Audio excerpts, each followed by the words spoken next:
Thank you very much.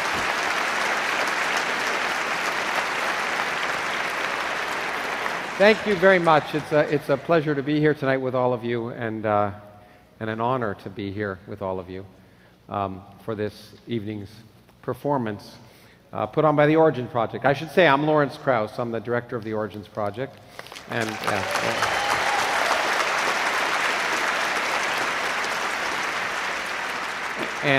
we are always very excited to see the response of the people here at the university and in the community to the programs we put on. And tonight's program is particularly fun, I hope. And about 4 years ago, almost 5 years ago, Stanford University asked Richard and I if we'd go there and do a conversation. And it was going to be a moderated conversation. And Richard said, no moderator. And his point was well taken. He said, a moderator always stops things when they get most interesting. So we tried it, and it worked. And we thought we'd try a conversation here tonight along those lines. So there will be no moderator. And the format will be as follows. We're going to have a conversation, a wide-ranging one, and we're not sure where it's going to go. And then after that, we'll take an intermission for people to calm down. And then we'll take questions from the audience. And again, that time period isn't yet fixed. It depends how interesting your questions are. And so that's the way it's going to go. And I now, of course, have the honor and privilege of introducing someone who needs no introduction. Richard Dawkins was the Charles Simonyi Chair in the Public Understanding of Science at Oxford. But he's also known throughout the world as one of the greatest writers about science living today, or perhaps who's ever lived. He has a following which is remarkable, and I can attest to that. 2 days ago, we were walking around campus together, and I saw people fainting. People came up and shook our hands and were nervous, and Richard produces that. I was going to say it was like walking around campus with Moses. But the difference is that I'm absolutely certain that Richard Dawkins exists.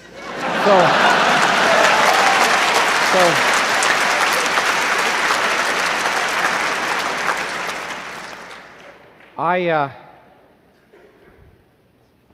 actually, the first time I interacted with Richard was a one-way interaction. I had just written my first book, and my publishers had produced a short volume by Richard called River Out of Eden. And I wrote my very first fan letter to Richard. He didn't reply. But we've become good friends ever since, and it's my true honor to welcome to the stage Richard Dawkins.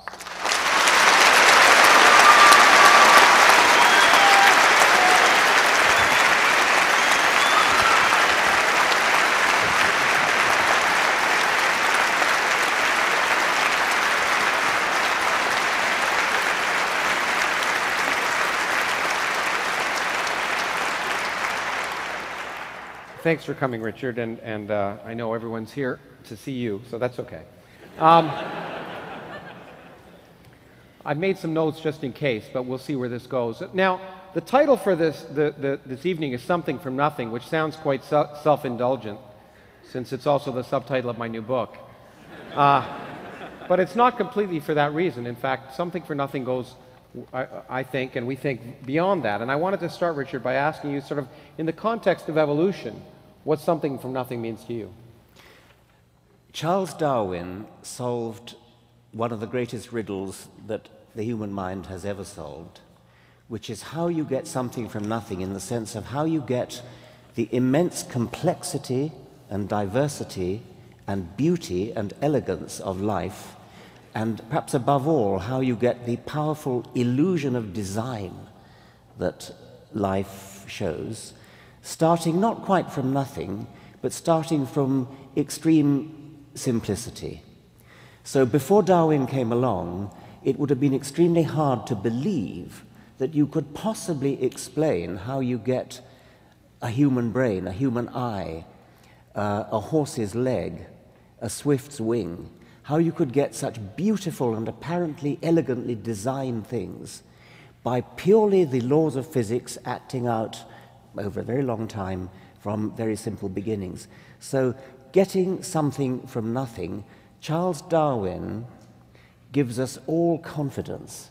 Charles Darwin showed that what must have seemed the most difficult problem of getting something from nothing was soluble. He solved it, and his successors have been simply fleshing out his explanation ever since.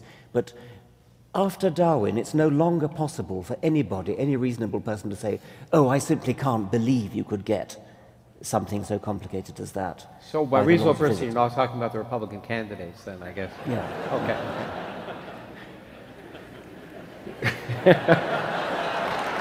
No, anyway, well, we'll try and offend as many people as we can tonight, but I think you're not being fair to Darwin. I think in a sense it's something from nothing. I mean, completely nothing. In the sense that every time a new, take humans, we weren't around, perhaps more than maybe 5 to 10 million years ago. And so, in a sense, every time a new species is created, it's something from nothing. Well, it's not from nothing, because it's from an antecedent species, and even the evolutionary process, the process that Darwin discovered, didn't start from nothing. It had to start from, well, a reasonably complicated chemical beginning, which was the first self-replicating molecule. You can't, I mean, natural selection can't get going until you have genetics, and so you've got to have genetics. And that's not a trivial problem, and it's a problem that actually hasn't yet been solved. Well, in fact, actually, that's kind of interesting, because it's true that many people think that evolution has to do with the origin of life, but it's really the origin of the diversity of life. Yes. And in fact, the famous final paragraph of his book, it basically tries to state that. Yes. No, you have to start from agenetics, and that's one of the big gaps in our knowledge at the moment. Nobody knows how that started. The laws of chemistry somehow had to give rise to a self-replicating molecule. Once you've got that, at least a sufficiently accurately self-replicating molecule, then evolution takes off. And then the whole of the panoply of life, the whole diversity of life, and things like you and me eventually come into existence. But you have got to start with a genetics, and that pushes it into the domain of chemistry. And then before that, before chemistry, we push back into the domain of physics, where you guys take over.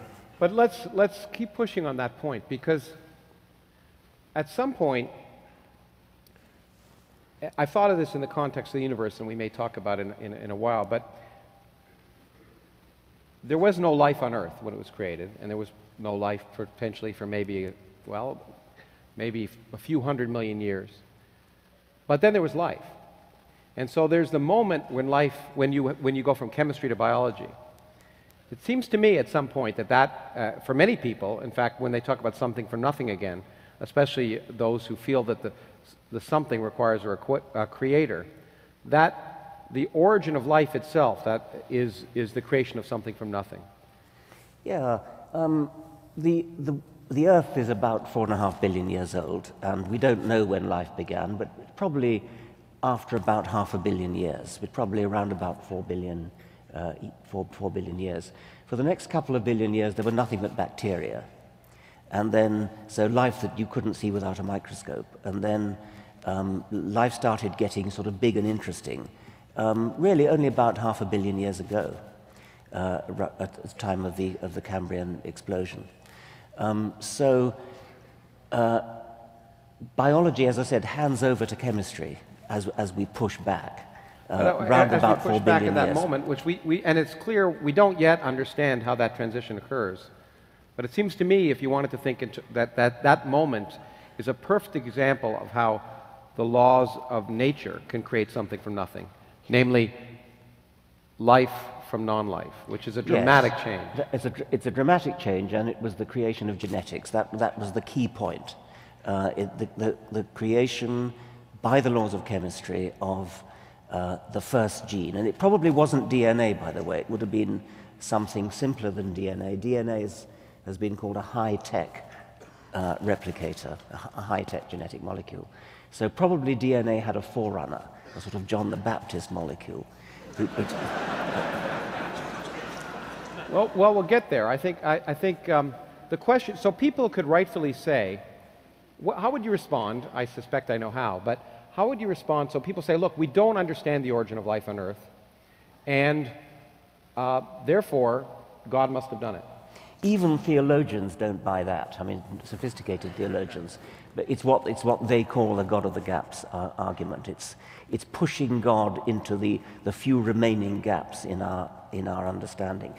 Before Darwin came along, the whole of life was one big gap, one gigantic gap. And now we're pushed back to the origin of life, this chemical event, and that is a gap which will be filled. Even if it isn't filled, it would be bad logic, bad science, bad philosophy to say, oh, I don't understand it, therefore God did it. I mean, that's a pathetically bad piece of arguing. It's a lazy argument, certainly. It's a lazy argument. It doesn't even explain anything, of course, because it leaves open explaining where God came from. And so, I mean, the beauty of what Darwin did was to show how you can get godlike things, I mean, complicated things like human brains, how you could get godlike things starting from almost nothing. So to suddenly re-import a godlike thing at the beginning of the process is just a cowardly evasion of scientific responsibility. Okay, now let's see. How would you make it? We actually, last time you were here, it was for one of our workshops on the origins of life, where we actually began to talk about the chemistry that might be responsible for not producing DNA but RNA, which is thought to be the precursor. And we're getting very close. Do you think in your lifetime we'll understand we'll get the transition from organic chemistry to biology? I do think so. However, I would make what I think is quite an interesting point. I've made it before. It is possible that this event we're talking about, this chemical event, was an exceedingly improbable event. It's possible that since we think there are about 10 to the 22, you tell me, stars in the universe, some very, very high number of about that, yeah. And many of them probably have planets. If you want to believe, as some people do, that life on this planet is unique, if you want to believe that we're alone in the universe, then what many people don't realize if they believe that is that that automatically commits you to the view that the origin of life was a quite staggeringly improbable event. That has to be true because the number of opportunities around the universe for life to have originated is so large. And what that would mean is that chemists who are trying to solve the riddle of the origin of life on this planet are totally and utterly wasting their time, because we don't want a plausible theory. What we're looking for is an implausible theory, if you want to believe that life originated only once. Well, I don't believe that. I don't believe that we're looking for an implausible theory, and that is tantamount to saying that I believe the universe is crawling with life.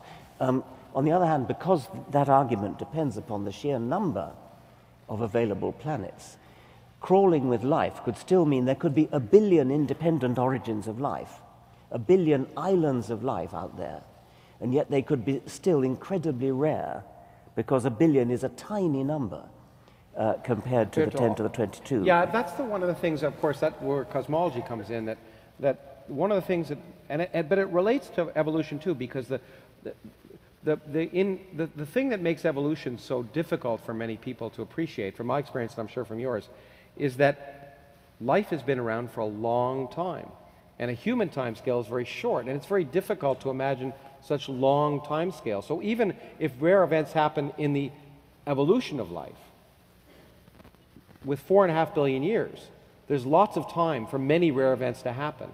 Similarly, in the universe, the thing that people don't realize is that rare events happen all the time because the universe is big and old. And the example I've used probably on this stage before, to me it's one of an amazing example of that is the reason we're here before life, the fact that as I've often written, that we're all stardust, that every atom in our body came from an exploding star, and the atoms in your left hand may have come from a different atom, from a different star than the atoms in your right hand, because during the Big Bang, the only elements that were made during the first moments of the Big Bang were hydrogen, helium, and a little bit of lithium.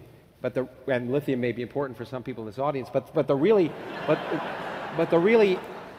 important stuff, the carbon, nitrogen, oxygen, was made in stars. And the only way it can get into your bodies is if the stars were kind enough to die so you would be born. And, but stars die only about once per 100 years per galaxy.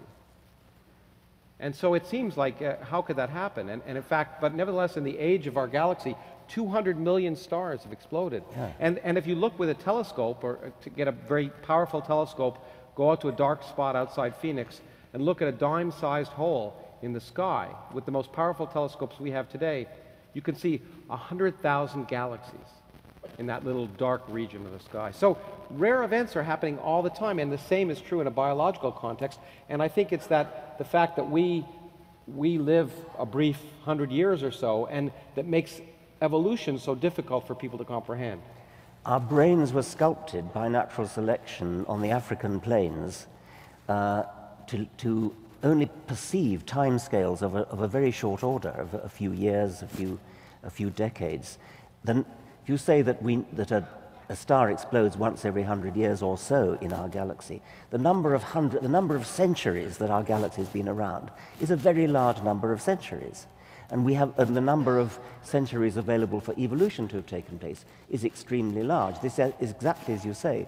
One of the main reasons people don't understand evolution is that they cannot grasp the immensity of time that's been available. You sort of idiotic statements like, well, I'll believe in evolution when I see a monkey give birth to a human. I mean, I've seriously heard people say that. Oh yes, so have I. In fact, I was going to ask you exactly that. What do you say to people? I was testifying in Texas to try and keep evolution in the schools there, and a woman got up and said, my grandfather wasn't a monkey. I said to her, well, in your case, it's not so clear, but what do you say? I mean, I think that's probably one of the biggest misunderstandings about what evolution is, and it's probably worth explicitly pointing out the fallacy of that. So why don't you? Yeah, well, I mean, I suppose it's mostly the sheer length of time that there's been around. People, many of them think that evolution is talking about monkeys giving birth to humans. They don't realize that it's 25 million years ago that we had a monkey for an ancestor. That we have a common ancestor with monkeys. It's not as if... Well, that's and then right. people would say, why are there monkeys today if evolution happened? Yeah, and that displays a kind of arrogance that assumes that all that monkeys ever want to do is turn into humans. I mean, some of them go the other direction too, but I guess. The point is, evolution is a constantly branching, diverging process. 25 million years ago, our ancestors might have looked like monkeys. They would have been the common ancestor of modern monkeys and modern humans and modern apes. We are, of course, apes. That would have been the common ancestor. If you'd been handed it, you probably would have called it a monkey. I mean, it would have been monkey-like, and you would have called it a monkey. So I suppose the main thing to get across to that idiotic woman that you described is that we are descended from common ancestors, and that monkeys are doing very nicely as they are, as monkeys. They've gone on branching and branching and branching, living in trees, doing all sorts of different things in trees, eating fruits, eating insects, eating leaves, doing monkey-like things extremely successfully. Apes are, we are actually apes, so we're not monkeys. We're apes because we're tailless, and the apes that we are cousins of are doing much less well, unfortunately, than the monkeys are. The apes that we're closest cousins of are chimpanzees and bonobos, equally close, by the way, to chimpanzees and bonobos, because they have a more recent common ancestor with each other than they have with us. However, we are chimpanzees would regard us as closer cousins to themselves than they would regard gorillas. So chimpanzees and humans are closer cousins of each other than chimpanzees are to gorillas, which surprises some people, but we are actually very close cousins of chimpanzees. Well, you know, something just came up in my mind that I wasn't going to talk about, but maybe it's worth it. When you talk about the fact that the great apes are doing poorly, in fact, we are living, due to humans, in probably one of the greatest periods of extinction of life on the planet. More species are probably going extinct now at a faster rate than, other than perhaps when there were global catastrophes like a meteor hitting the Earth and killing the dinosaurs, perhaps, or something like that. But one of the things that may be worth stressing, especially when we talk about intelligent design, which we won't talk about much. I'm all for intelligent design. I'd like to see more intelligent design. Yeah, I'd like to see, exactly. Yeah. But in nature, one of the arguments that's worth pointing out when people argue that we're designed and the whole Earth was created so we would be here, and we'll get to that in a moment, is the fact to realize that probably 99.999% of all species that have ever existed are extinct. Yeah. Which doesn't suggest good design. No. Well, nothing suggests design. Well, no, that's not quite true. I mean, superficially, things look designed until you look closely at them, and then you see all the bad design features, all the what an engineer would see as design faults. I mean, sort of really crazy things that any decent engineer would send back to the shop for doing. I mean, things like the recurrent laryngeal nerve that goes down into the chest and then back up again, rather than going by its most direct route to its end organ. The kind of thing. It's exactly what you'd expect if we're historical accidents, rather than if we're designed. Now, the other argument that I often get when talking is first there's the monkeys and people argument, and then the next one is if evolution really happened, why isn't it happening now? And so it is. It's happening all the time, but once again, on a timescale that's mostly too slow for us to see. We are condemned to live only for a few decades, and that's too slow, too small a timescale to see evolution going on in the sort of interesting animals that we like to see. We can see it in bacteria, only too vividly, because of course that's why antibiotic resistance is such an immensely important medical problem.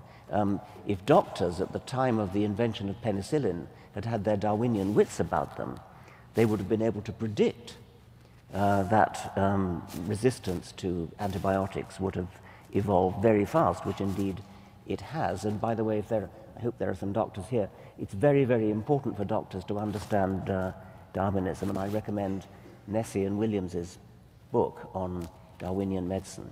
It's got the ridiculous title, Why We Get Sick. Why would any doctor buy a book called Why We Get Sick?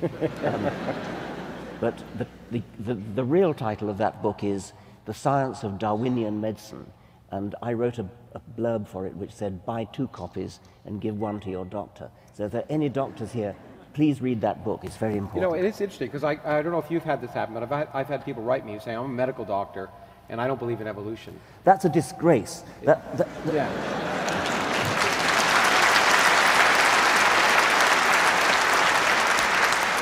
I'm not allowed to say that, because, especially in this country, one's private beliefs are supposed to be irrelevant. But I would walk out of a doctor's office and not consult him anymore if I heard that he said that, because what that doctor is saying is that he's a scientific ignoramus and a fool.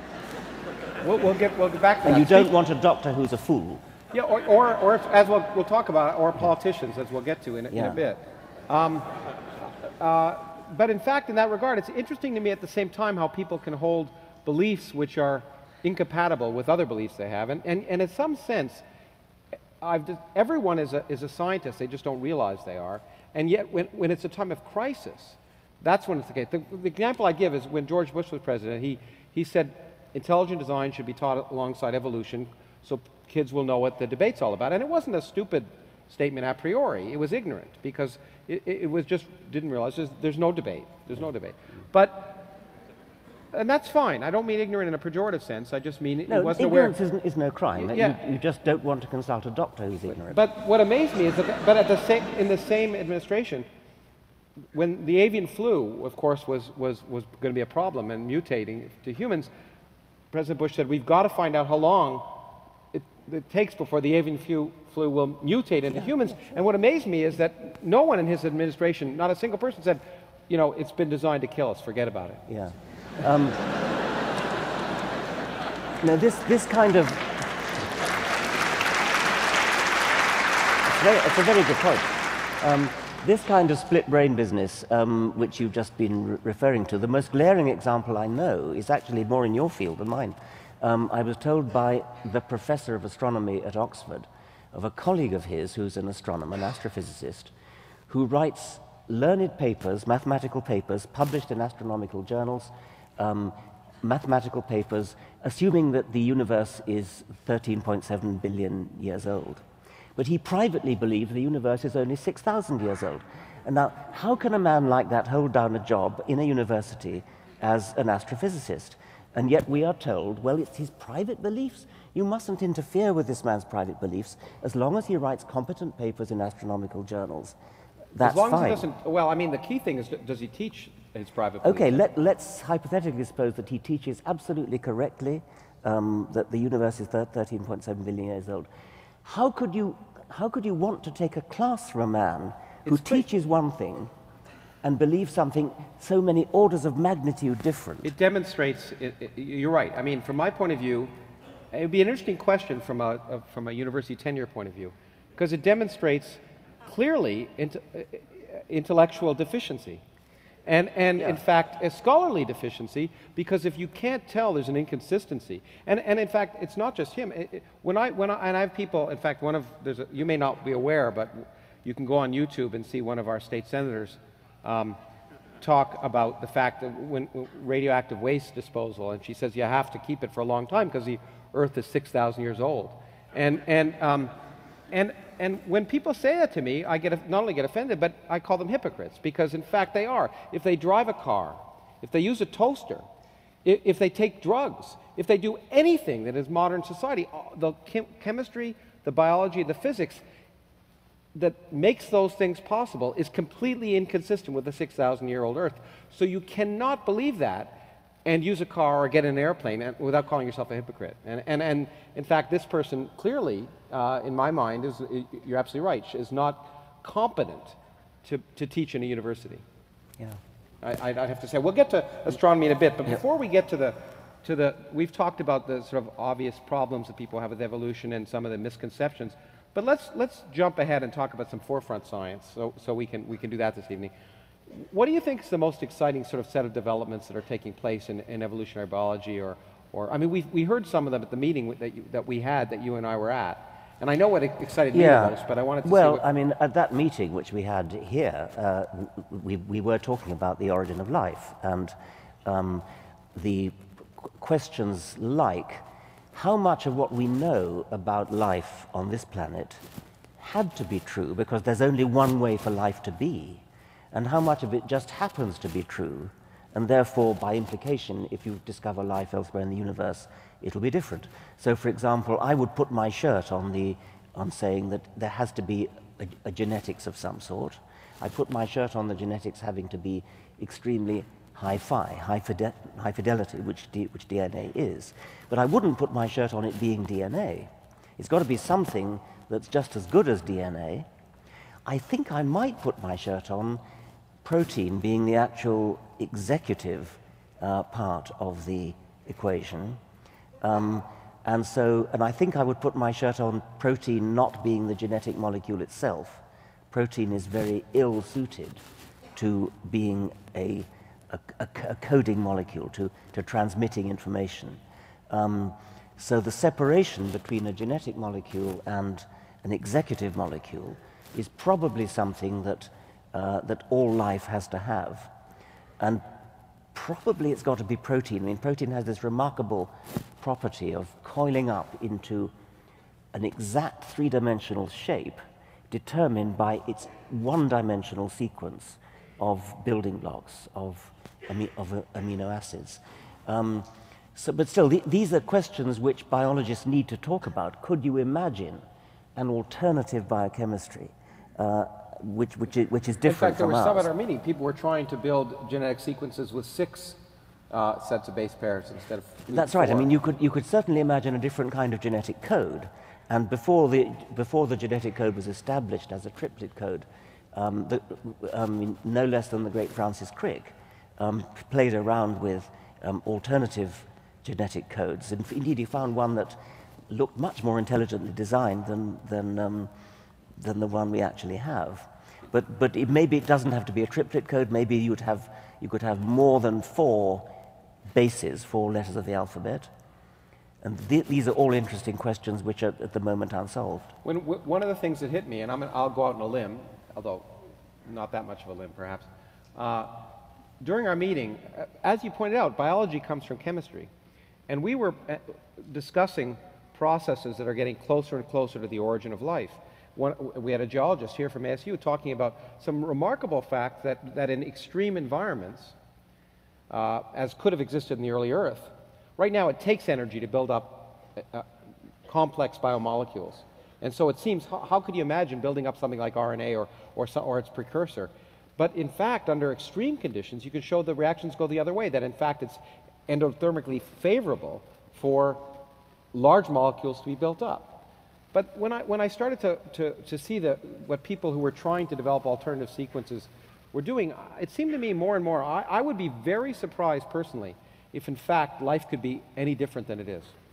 I mean, you can imagine differences, but as you point out, life is historical. It had to come from chemistry, and therefore it had to come from energetics and entropy, and it was driven in a certain direction. And at this meeting, as listening to the chemists, I began to think that maybe the possibilities are restricted, and in fact, the reason life has the form it has is that if you designed it, you could create anything. If you allow it to happen naturally by chemical processes, it will always be driven in the same direction. It will always be driven to the same 4 base pairs. And so it'd be interesting to me, but I'd bet that if we discover life elsewhere, it's going to have exactly the same properties. Huh. I wouldn't bet on that. I mean, I would bet that it's going to have a genetics. The genetics will be digital. It won't. I don't know whether it has to be one-dimensional, like DNA and RNA are. I could imagine a 2-dimensional matrix as being a decodable information store.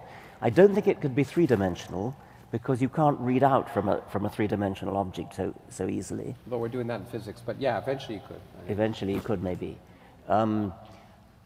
I don't know whether it would be multicellular, and one of the remarkable things about life as we know it is that we are made of trillions of cells, and every one of them has a complete set of all the genes in it.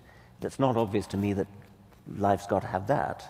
When you get to larger properties like eyes and ears and wings and things, that would depend on the physical conditions. Well, but it'll be interesting to see if we discover life elsewhere exactly that case. And I suspect, I would be surprised if we didn't find life elsewhere in the solar system, but the problem is it's probably our cousins, because we've learned You think it's contaminated? The planets have contaminated each other. By meteorites, because we know that there have been meteorites from Mars landing here. And we know that life can exist in extreme environments now, and certainly survive the 6-month trip. At least microbes could survive embedded in rock. So it would be the big surprise, as a friend of mine at Harvard who studies these things and is involved in Mars missions looking for life. The biggest surprise would not be to find life on Mars or extant life on Mars, but rather to find out that it wasn't our cousins.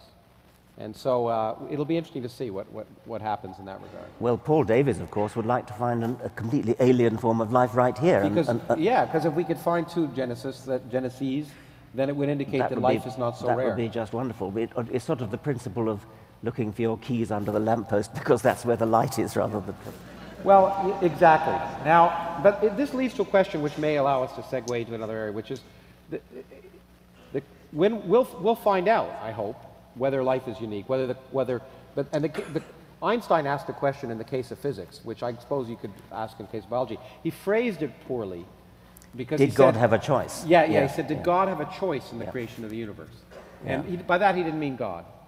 He meant, is there just one set of laws of physics, and if you twiddle one knob, will the whole thing fall apart?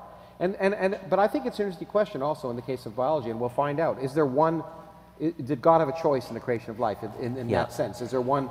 We've talked about that, and you've come down heavily on one extreme, which is that there is no choice, and I came down on a slightly less extreme. But going to the physics question and the idea the physical constants, whatever it is, half a dozen or so numbers, which physicists can't explain at the moment, but just simply accept as physical constants.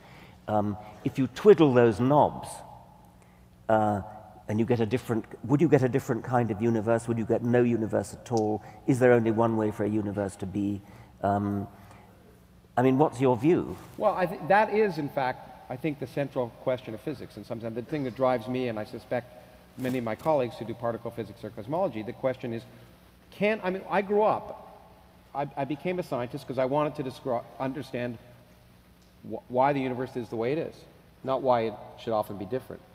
And therefore, the suspicion and the way science has worked for 400 years is that, since Newton at least, and Galileo probably before that, is that in fact, in order to understand what we see, there are unique sets of physical laws, and we would hope that we might ultimately understand the set of physical laws that explained everything, and that there would be a theory of everything.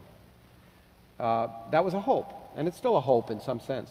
But in fact, it is looking more and more to many people, to many physicists, like that hope may be misplaced, that in fact, the laws of physics may be an environmental accident, and physics would become, God forbid, an environmental science. Because, and the reason is this one discovery, which is really the reason I wrote the new book in some sense, the most inexplicable discovery in the last century, the fact that empty space has energy. That if you take a region of space, get rid of all the particles and all the radiation, everything, that space weighs something. There's nothing there, but it has energy. And it's changed everything about the future of the universe and the present, and maybe we'll talk about it. But it is something that is so inexplicable that physicists have latched on a possible solution, which is very unpalatable to many of us, but may be true. Why does empty space have the energy it does? We don't have any idea. In fact, it flies in the face of all fundamental calculations we can perform. If we perform fundamental calculations, we predict a number that's 120 orders of magnitude wrong. It's the worst prediction in all of physics, so we never used to talk about it. But in fact, there may be another explanation, and that is if the energy of empty space were much bigger, see, if you put energy in empty space, it's gravitationally repulsive. It blows, it doesn't suck. Okay? And that means that it's causing the current expansion of the universe to speed up, which is unprecedented, was almost unbelievable. But that means, well, and we'll talk about what it means for the future, but if the energy were much greater, then the universe would have started speeding up much earlier. And in fact, it would have started speeding up before galaxies formed. And that gravitational repulsion would have caused matter to move apart before it could collapse into galaxies. And that means there'd be no galaxies. But if there are no galaxies, there'd be no stars. If there are no stars, there'd be no planets. If there are no planets, there'd be no astronomers. And so the universe is the way it is because astronomers are here to measure it, is the argument. And it sounds funny, but it's actually maybe true. It's something called the anthropic principle. But if it's true, it means this fundamental constant in nature is an accident. And there may be many universes in which that number is different. But in those universes, there aren't people around or beings around, perhaps, to ask the question. So it addresses, in one of the fundamental aspects of the question of why is there something rather than nothing is, you know, if there were nothing, we wouldn't be here to ask the question. I've always been very attracted by the anthropic principle. I think it's elegant and neat. I know physicists hate it. But I think you probably, in order to make it explanatory, give it explanatory power, you do need to postulate lots of universes, don't you? You need to postulate universes, but you need to postulate more than just that. First of all, the anthropic principle, one of the things, it's often been proposed in physics, always when there's something inexplicable. And historically, at least, throughout the last century, there have been a number of times in the evolution of stars it looked like the parameters of physics had to be fine-tuned so you could make carbon and get, you know, beyond helium. And it looked like, well, you know, that has to be fine-tuned, and maybe it's anthropic. Maybe it's just a number that, if it were any different, we wouldn't be here. But every time that's happened, we've actually come up with a fundamental theory that explained it. Now, that doesn't mean it's going to happen this time. But the anthropic principle, in order to be predictive, has to be, you have to assume many universes. But you have to assume that you know the probability distribution for the parameters. Otherwise, you don't know, you can't predict the likelihood that we'll be here. And you have to know which parameters are fixed by fundamental laws and which ones can vary, and we don't know that. And the other thing that it really assumes, which is really not at all clear, and it comes back to biology, is that we are typical. Because if we're not typical, it could be, we don't know the varieties of life that can exist. And it could be if the laws of nature were very different. You wouldn't form stars, you wouldn't form planets, but we don't know that you wouldn't form life. So you have to assume for the anthropic principle to be operational that we are typical of life forms in the universe, and that is an incredible assumption that I think is not at this point warranted. So that's my big problem with the anthropic principle, is that we don't know in any sense that we're typical. And in fact, I've argued to some of my colleagues that if you use that typicality argument, we'd be having this discussion underwater. Because most of the Earth is covered in water. And if you ask where should life, intelligent life naturally arise, it should be in water, because that's more probable. And so we're certainly not, at least the kind of life that can carry on this conversation doesn't exist in water. Whether there's intelligence in dolphins or others is something to be discovered. And so there are a lot of hidden assumptions, and the problem is it's hard to test them unless you have many different examples of life, or in some cases, unless you have many universes. And when it comes to cosmology, unlike potentially, well, with biology, we're suffering from the fact that we only know of life on Earth. And therefore, we make lots of speculations about the kind of life that might exist. In physics, in cosmology, we have a much bigger problem. We live in one universe. Well, most of us do. Again, except the Republican candidate. And that means we may forever have limits on our knowledge. And one of the things I try to talk about in my book, and one of the things that fascinates me, is we have made such progress that we may be pushing up against those limits right now. There may be fundamental scientific questions that we want to know the answer to that we never can get an empirical answer to, because we're stuck either living 13.7 billion years after the Big Bang, and maybe if we lived earlier or later, we would have access to information we don't have, because we could talk about the fact that in the future there'll be much less information, or the fact that we just live in one universe and we can't access the locus of all possible universes. And one of the things that fascinated me about your book is this idea that we live, as you put it, in a very propitious time. Because if we lived, I don't know, a trillion years later, the universe would have deleted all traces of its origins, of its progenitors that we can detect, because we happen to be living at this time when light can still reach us from other galaxies. Whereas if we lived in a trillion years' time, the galaxies would have receded beyond the horizon where we could detect them. And we would have absolutely no evidence of any kind that there was more than one galaxy, for example. In fact, I find it very poetic. In fact, what you'd find in a trillion years in the future is that we'd go back to the picture we had merely 100 years ago. And that's one of the other reasons to write a book like this at this time, is that it is amazing. We're like the early map makers. It is amazing in a single human lifetime how much things have changed. It's hard to appreciate it. 85 years ago, 85 years ago, a single human lifetime easily, we knew of one galaxy in the universe. That was it. The conventional scientific wisdom was that our Milky Way was the entire universe. We now know there are 400 billion galaxies in the observable universe. 85 years ago, the universe was static and eternal as far as scientists were concerned. So their picture of the universe was that we lived in a single galaxy surrounded by an eternity of empty space, that had always been that way and always would be that way. And everything changed. Of course, we discovered the universe had a beginning, which had profound significance for science and for theology, as we may talk about. And if you go in the far future, what is kind of remarkable to me is that beings who live on what will be the Milky Way galaxy, because we're going to collide with our neighbors and we'll form some big, not a nice spiral galaxy, but probably something called an elliptical galaxy. But there'll be stars around in 2 trillion years, stars like our sun, that therefore have solar power, and there'll be organic molecules, and there'll be planets around them, and therefore you could imagine life forming around those stars. But astronomers who will discover the laws of physics, they'll discover general relativity, they'll discover electromagnetism, they'll discover quantum mechanics, and they'll do the best experiments they can do. They'll build telescopes, and they'll come up with a picture which is completely wrong. They'll come up with a picture which is identical to the picture we had. Just one galaxy, and that's it. So we are lucky, and in fact, I like to say we live at we're fortunate to live at a very special time. the only time when we can know we're living in a very special time. And, but by that I mean I'm facetious, because we have this picture which is weird, but it may not be complete. It could be that those beings living 100 billion or trillion years from now will have access to observational information of some sort that we don't have today. We don't know about. Yeah. And so we should have some kind of cosmic humility, which is very difficult for cosmologists. Let me come on to the. I want to ask you about the very title of your book and the idea of something from nothing. You are telling us that matter arose spontaneously out of nothing, which I find an immensely exciting idea, but many people will find it mind-boggling. Mind-boggling and offensive. I think maybe not as offensive. To hell with offensive, but no, mind-boggling. No. Well, you're not offended, but I checked my email.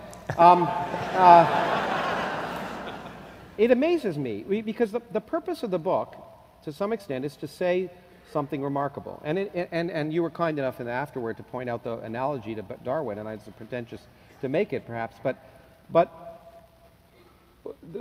the physicist Steven Weinberg said, science doesn't make it impossible to believe in God. It just makes it possible to not believe in God. Because until you have science, everything's a miracle. And what Darwin showed, as you said at the beginning of our discussion, is this miracle is actually plausible from basic principles of physics, chemistry, and biology. That you can produce us without a creator, without an intelligence.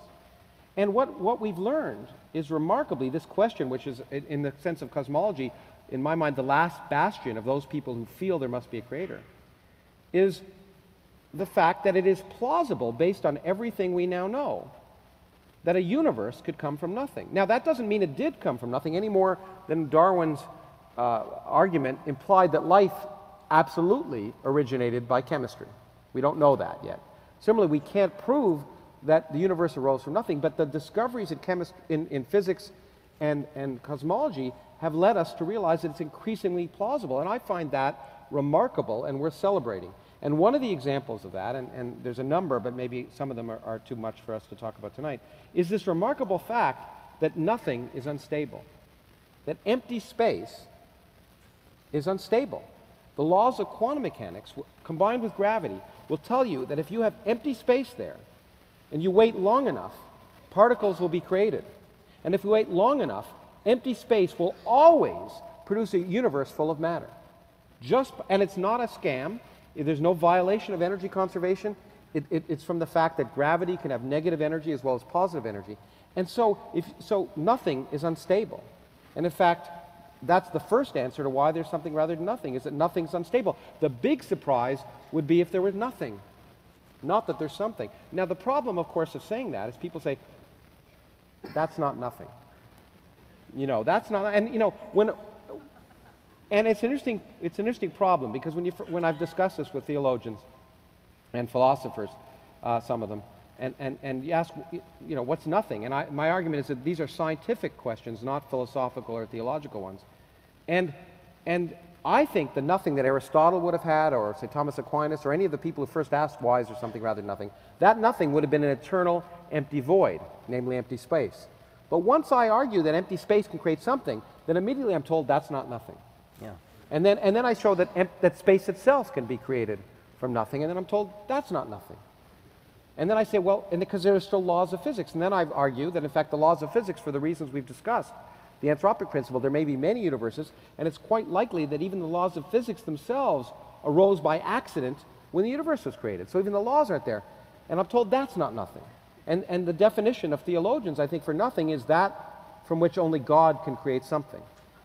And I find that as sort of content-free, although I guess I think I say in the book that maybe I'm not fit to talk about nothing because theologians and philosophers are experts in nothing. But anyway,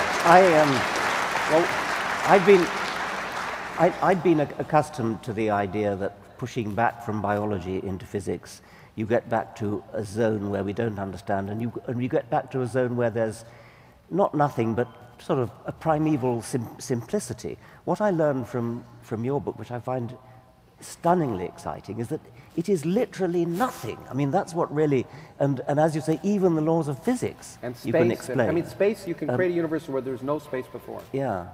So I do find that it's sort of mind-numbing in a way, because it's pushing the Darwinian dream to an extreme, which biologists couldn't have dreamed of. I think in a sense it is, and it's fascinating to me that we're beginning to get there, and I think that's worth sharing. We don't have the conclusions, and we don't have a dogmatic conclusion, and we'll get back to the fact that it amazes me, and I think you find the same thing, because I know what I've read about you, by people who disagree with you, is if you say this is possible, then you're suddenly told that you're shrill and dogmatic.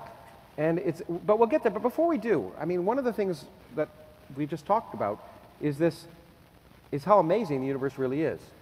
And I want to turn back to you. We talked about my book, but you just wrote a book called The Magic of Reality, which is ostensibly supposed to be for children. I wanted, if you could talk about why you wrote it and why you think it's important.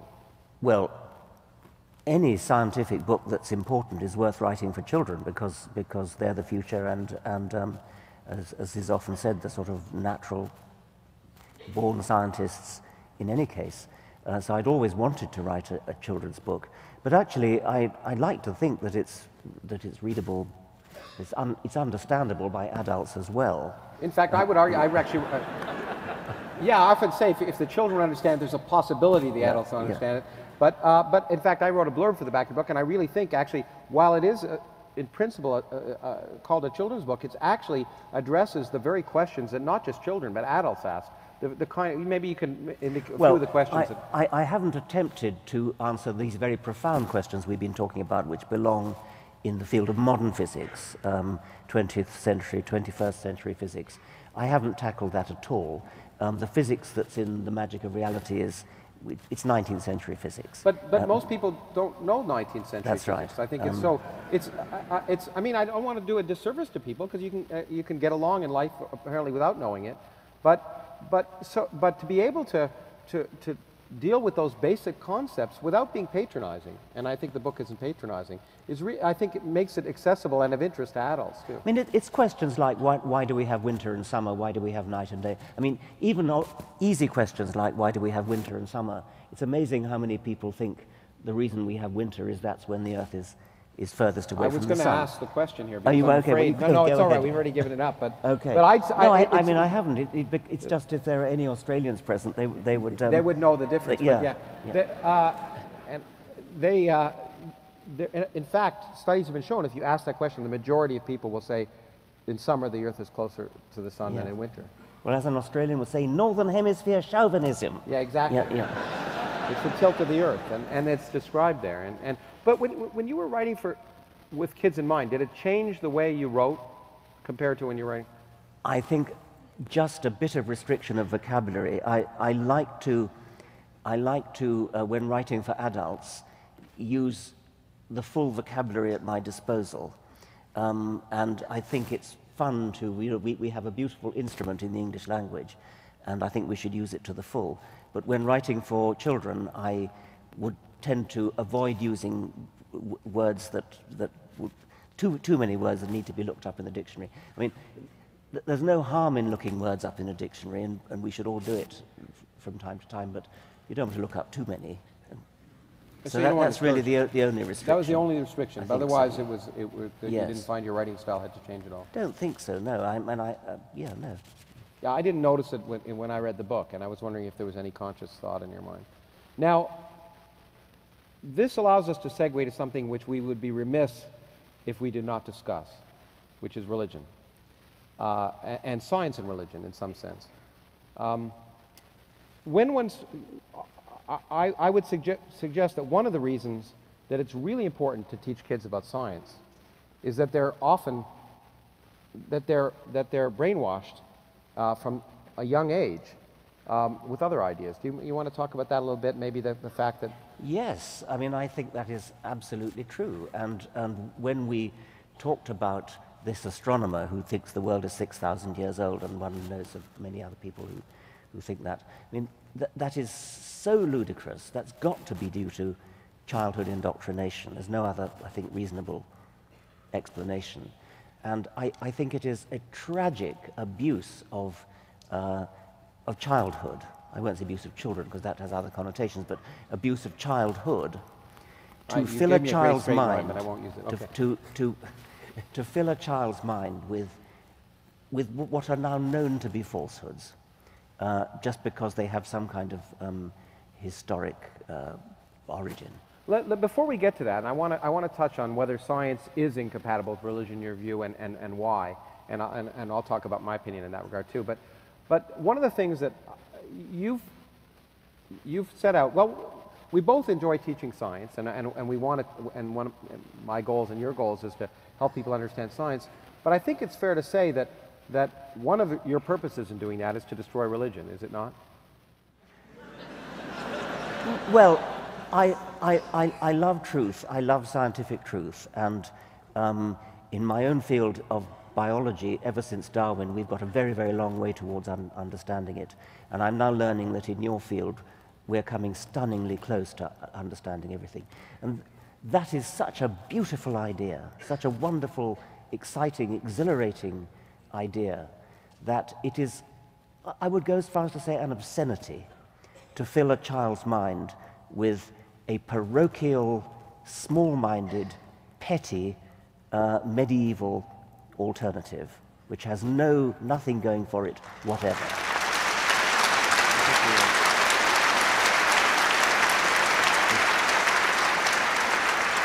It sounds like we're preaching to the converted, but I bet in the question period we'll find we're not. What was that quote from Stephen Weinberg that you just... Science doesn't make it impossible to believe in God, it just makes it possible to not believe. Yeah, I think that's too weak.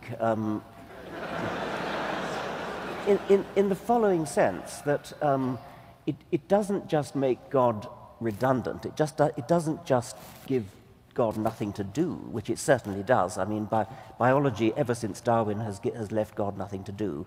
And it now sounds as though physics is doing the same thing. But a God who has nothing to do is still a complex, improbable entity of exactly the kind that we spent our lives explaining.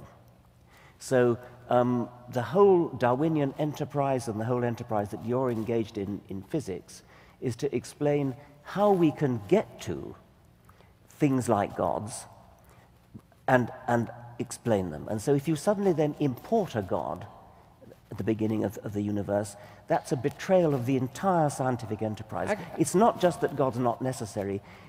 God's an excrescence, a carbuncle on the face of science. Well, okay, in fact, I agree with it. Actually, we were talking earlier, I think it's even stronger than that, in some sense. God is not, in order for God to do everything God is purported to do, God has to be much more complex than we are. In fact, you're imagining a being of incredible complexity, in fact, in religion, unfathomable complexity, and you're just positing it by fiat. But you're saying that the complexity of the regular complexity that you or I can't be made by natural processes, and you're postulating that the pre-existence of something that's far more complex than we are. Precisely. I mean, that's exactly right. And not only does God have to be a master physicist and so on, he's got to be in telepathic communication with everybody praying to him. He's got to know all our sins. He's got to forgive us if he feels like it. He's got to cure people of cancer if he's asked to. I mean, all those sorts of things which are simply adding to the problem. So I think the Weinberg quote that you gave is just too weak. I think we can say positively. Well, I think at the same time, and I think one has to be careful. But even here, and I should say that our views have come together a lot more. If you listened to us 5 years ago, we were more divergent, I think. And I like to think I've convinced you, but no. But that it's worked both ways. I can definitely attest. But one can say, I think it's important to say that we cannot, and I try and say in the book, that I can't prove that there's no intelligence governing the universe at some vague level, in a deistic level, or even a theistic level, where you say, well, maybe there is some intelligence that caused it all to happen. I can't prove that. What I can say is there's absolutely no evidence of that. That I can say as a scientist, but I can't really say that I can prove, therefore, by lack of evidence, you can't prove it in the negative. But nevertheless, that's not the same as saying, people say, well, therefore, God can't disprove the existence of God. But that kind of God has nothing to do with the God of Judaism or Christianity or Islam. It's a personal God, has nothing to do with that. It's a giant leap of illogic to go from that kind of God to a God that cares about us. And so I'm always amazed that people, even in the case of cosmology, saying, well, there's room for God at the beginning of the universe, somehow say that that must mean that Jesus Christ died for our sins. I mean, yeah, yeah, right. there's no logical connection between those two. And no, but I mean, I've been caught out with this before. I've said something similar to what you've said, and I've said, well, of course, maybe there could be a deistic God. But that's very, very different from the God of the Christians or the Jews. And I've been pounced on later. Dawkins believes in a deistic God. And that's really happened to me. And so I want to reiterate what I said about the Weinberg quote. Not only can, I mean, you cannot, of course, disprove a deistic God any more than you could disprove leprechauns and hobgoblins and things. But you can say something much stronger than that, which is that even a deistic God would still have to be exactly the kind of thing that we've spent our lives explaining and have gone a long way towards succeeding. Intelligence, whether it's godlike or anything else, intelligence comes late in the universe. Intelligence comes at the end of a long process well, I would of say evolution. The end, unless we're the end. No, I didn't mean the end. Intelligence comes after a long period of development, of evolution, starting from literally nothing, as we've now learned, and then chemistry takes over, biology takes over. And so there may be in the universe godlike beings. There probably are life forms which are so much more advanced than us that if we were to meet them, we would fall to our knees and worship them. But they would still be the product of a process, explicable process, of evolutionary development. They would not be gods in the sense of having created the laws of physics or created the universe or created life or something of that sort. Okay, and I think, you know, that's true, and there's another stronger thing I think one could say. When people ask me if I'm an atheist, as a scientist, you're not certain of anything. There are things that are probable and things that are improbable. And what you can do is you can say, I can say, looking at the universe, that I can't say that there's no God, but I can say the universe looks just like a universe that would be created without one. And moreover, that just like I can't say, using Bertrand Russell's famous analogy of a China teapot, I can't prove that there's no teapot orbiting Jupiter. But what I can say is extremely improbable. And so what I can say about the universe is that I can't say that there isn't a God, but I can say that everything we know makes it, for me, as a scientist, extremely improbable. And so that doesn't, you know, you may say that doesn't make me an atheist, but in fact, I would argue that I'm not. Our dear friend, our late friend, Christopher Hitchens, who was a friend of both of ours and a wonderful man, I would call myself what he said. I'm an anti-theist. Namely, I can't prove that there's no God. I just wouldn't want to live in a universe with one. And so that's my. And I'm up. Well, I mean, I'm upfront about that bias. No, I wouldn't want to live with Saddam Hussein in the sky. That's right. I mean, Christopher Hitchens' reason for that was a sort of political one. That living in a universe with a God would be like living with a divine Kim Il Sung. I mean, exactly. It doesn't put you in jail for a year, but for eternity. For eternity. For doing the silliest things. So his was a moral reason, which I respect. But mine would be a scientific reason. I wouldn't wish to. I mean, if there were a God which undermined the whole scientific enterprise, then science would be pointless. There would be no point doing science if there's a sort of magician deciding what's going to happen and changing the laws of physics at will or inventing them in the first place. So that's a different reason for not wanting to live in a universe. And I'm glad to say there is no evidence. Okay, I want to get near the end here because we started late, and we're going to go for about 4 or 5 more minutes, and then we're going to take a break for 20. But I don't think we've offended enough people. So let's go a little further, because I know we've had this discussion. And let's talk about religion and politics. Because in this...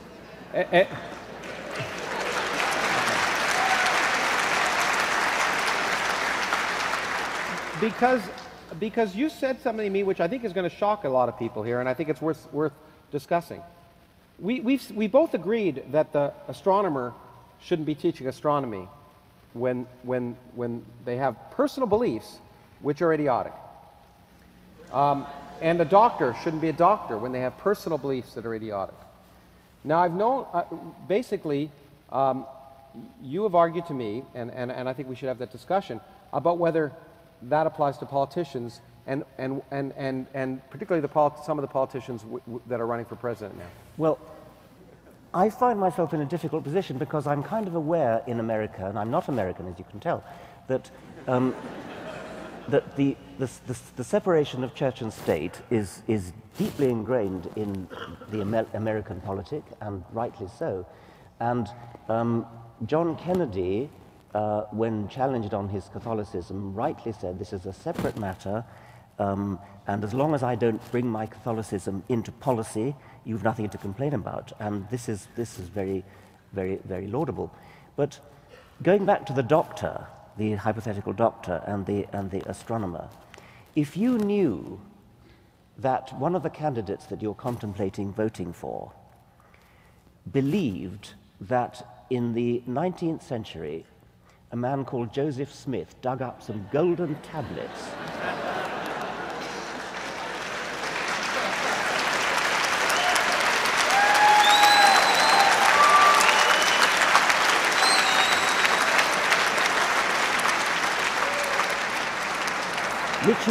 which he translated and then conveniently lost,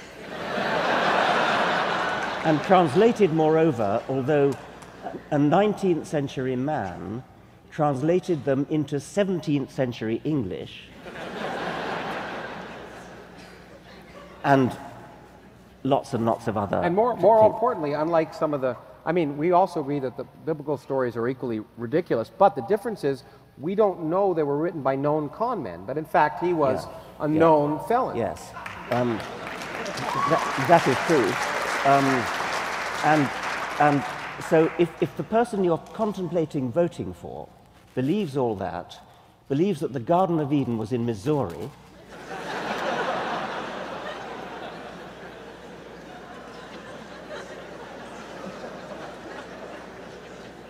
believes that Native Americans are the lost 10 tribes of Israel, believes that Jesus visited North America. I mean, these beliefs are barking mad.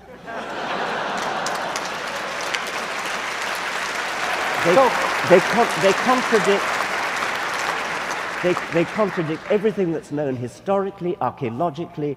They contradict science, they contradict history. Now, is it a fair defense for such a candidate to say, oh, well, don't worry, I won't let my beliefs interfere with my policies?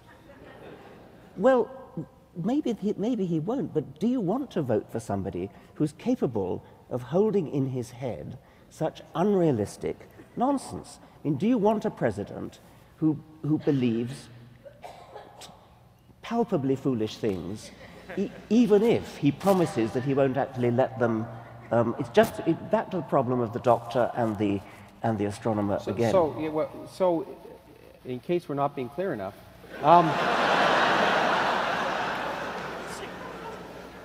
is religion fair game when journalists question the president? That's the point.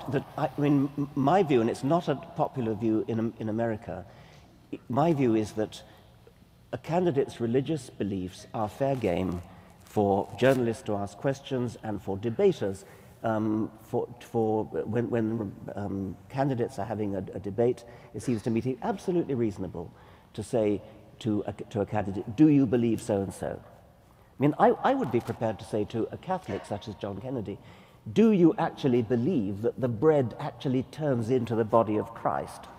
Yeah, no, in fact, I was on a stage once with several members of the Vatican, and I asked if they believed in the virgin birth, and I couldn't get an answer from them, which amazed me. I mean, because in fact, I think we both agree that most people what people want to do is they want to believe, to take a line from the X-Files, they want to believe in believing. And so most people who have faith, I think, in our society, naturally pick and choose from the doctrine those things they find absolutely ridiculous and throw out. Yeah. And the question is, and the Pope would say that's not palatable, and I would tend to agree with the Pope. I think if you can't believe some of the stuff and you need to throw it out, just forget the whole thing.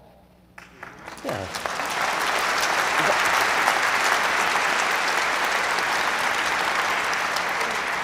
That would be my view, and I suspect that well, there are 535 members of the U.S. Congress, and one has said that he doesn't believe in a supreme being.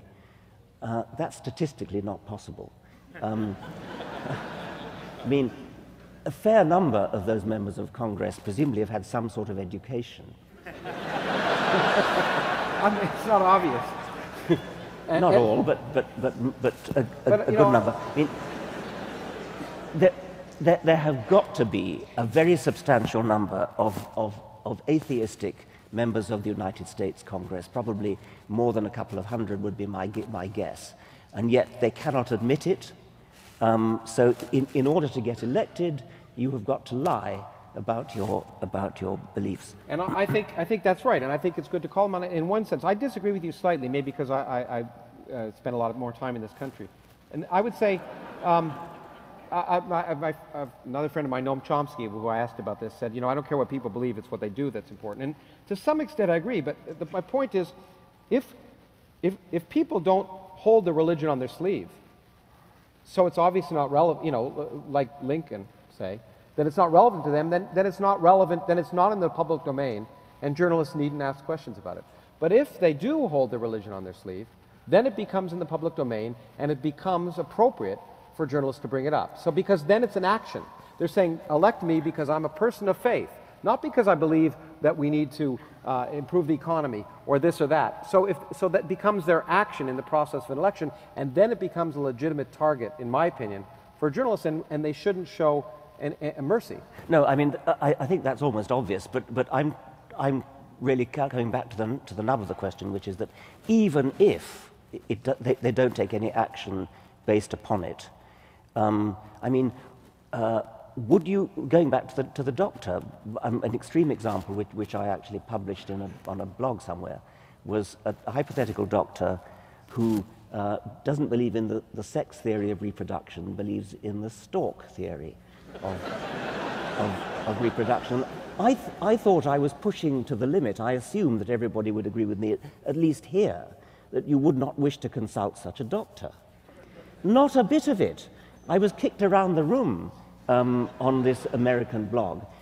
The doctor's private beliefs are his private beliefs. They're no business of yours. So long as he can take your appendix out, whatever he has to do, then it doesn't matter that he doesn't believe in sex. He believes in the stork theory. That's where we're disagreeing, because... Well, I guess but the stork theory is relevant to his career as a doctor. Well, I'd have to say, make him an eye doctor then. No, I mean, but I'd have to say, for a politician, if I think there are rights to privacy. I think if someone believes that it's okay for them to have sex with animals, I shouldn't ask that question as long as they don't make it a campaign platform. And so I happen to think that there is some right to privacy in the sense that if you don't wear it on your sleeve, and these candidates do wear it on the sleeve, including, by the way, Obama, who was just talking about poverty because of Jesus the other day. And I think once you bring that up, then it becomes fair game. Now, let's end with, because you pointed out that there's one member of Congress, and I didn't know there were that many, who argues that he doesn't believe in a supreme being. I just wrote an article of a study that's been done by a group of psychologists in Canada and the United States. It's just been published. That asks what groups people distrust. And it turns out the group that is distrusted the most are atheists. Well, they're not quite the most. They're on par with rapists. And I wonder if you could comment. Well, that seems to me to be an adequate explanation for why so many members of the United States Congress are obviously lying about their private beliefs. I mean, if you're on a par with rapists, then it doesn't seem to stop so, some Congress people. But anyway, I suspect that we've already had in this country quite a number of atheist presidents. I suspect. I suspect. Thomas Jefferson probably was in a way. Yes. Well, in the 18th century, that was before Darwin. It was a little bit harder. Yeah. But it wouldn't surprise me in the least if Kennedy was an atheist. It wouldn't surprise me if Clinton was an atheist. It wouldn't surprise me if Obama's an atheist. But you cannot admit it, or you simply don't get elected. I would like to start a campaign for what are they called, lame duck presidents and senators and people to say, okay, I'm not standing for election anymore. I'm an atheist. I've been an atheist all along. Well,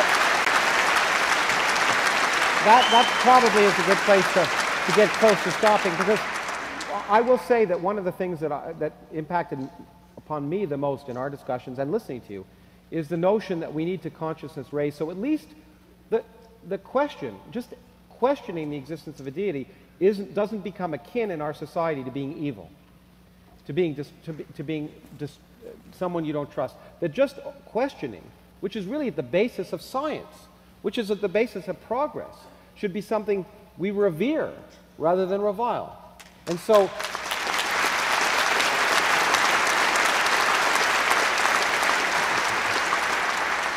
I applaud the efforts that you have made to raise people's consciousness, including my own. And I'll give the final example. One that I think I heard on this stage the first time you might have talked here was a wonderful example that is worth repeating, which is a picture at Christmas time of three children and three little kids. And one of them, and it says, and they're all playing together in this play, and one it says, well, they're the three wise men in the Passion, in the nativity play. And it says this one's a Muslim child, and this one's a Christian child, and I don't know if one's a Jewish child. And then you pointed out, how dare we say a Muslim child?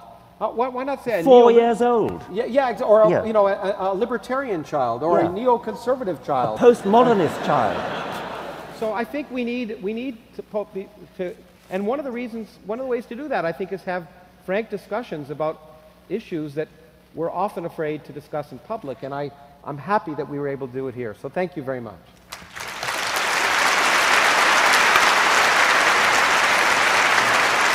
We'll go for a wrap.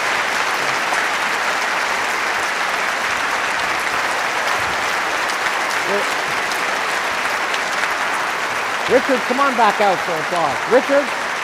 Richard, come on back out.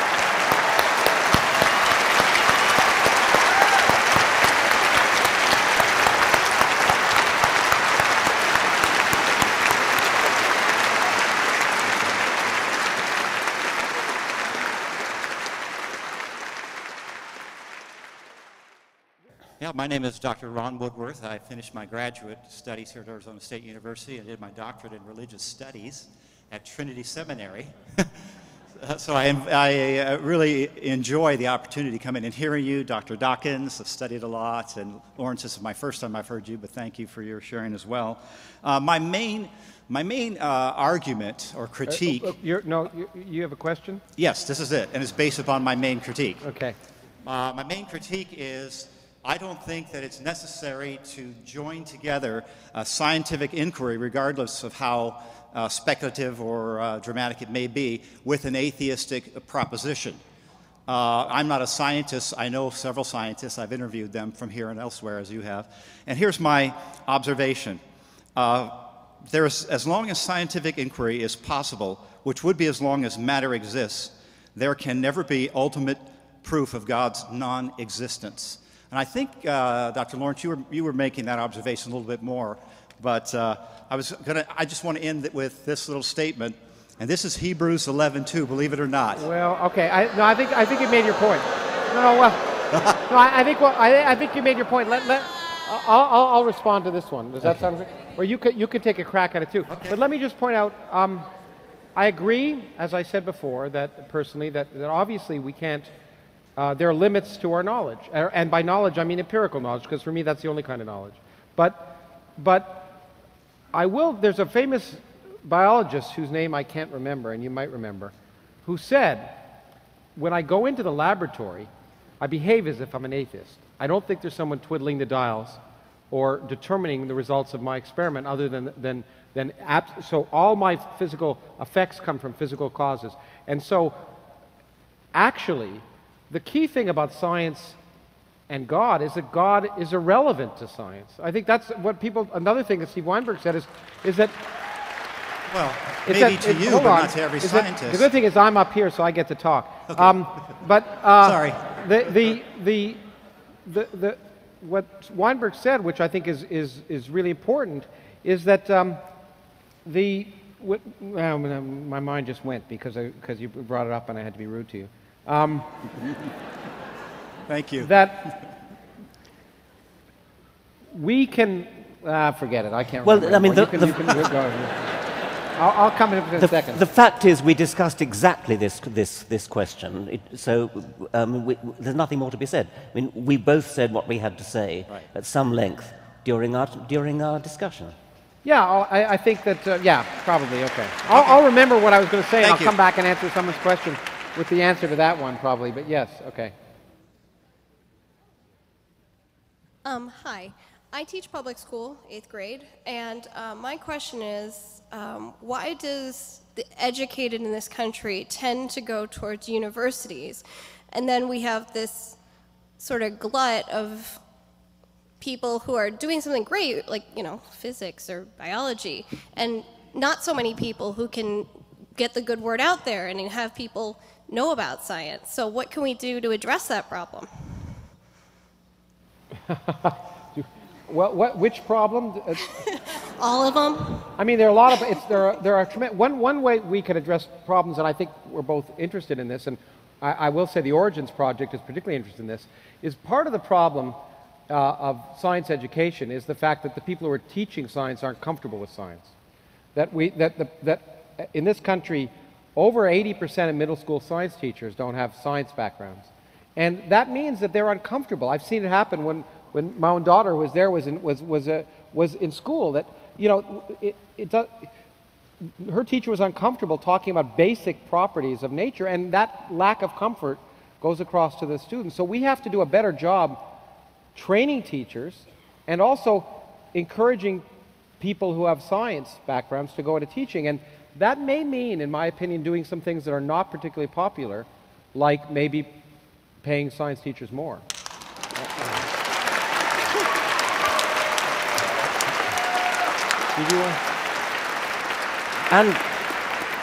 And paying them more and respecting them. Teacher is a very honourable profession, and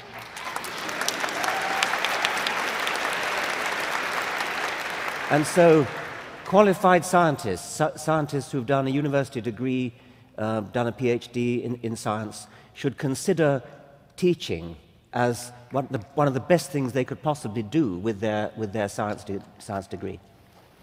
Absolutely,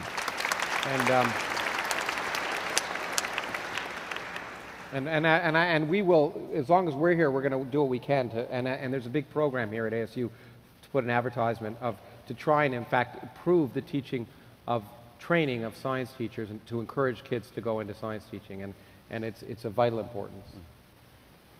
I do remember what I was going to say, but I'll repeat it later. When you were talking about the possibility of life that is not on this planet, life, what do you think about the possibilities of life that is either not carbon-based or not in sacks of water? That is at a chemical level very, very different from terrestrial life. I didn't hear it, I'm sorry.